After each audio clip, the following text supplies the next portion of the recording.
ഒരു മനുഷ്യനെ എത്രത്തോളം താഴാൻ പറ്റും? ഭൂമിയോളം അല്ലേ?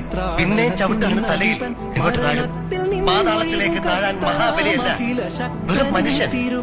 ഇനി ഒരിക്കലെങ്കിലും ഒരു പ്രാവശ്യമെങ്കിലും എനിക്ക് ജയിക്കണോടാ, ഒരു പ്രാവശ്യമെങ്കിലും. പരദേവനഹോ നമുക്ക് പരിത്രാണത്തിനതിടം, മരണത്തിൽ നിന്നൊഴിവ് കർത്തനാമഖില ശക്തനിൻ തിരുക്കരത്തിലുണ്ട് നിശം. പരദേവനഹോ നമുക്ക്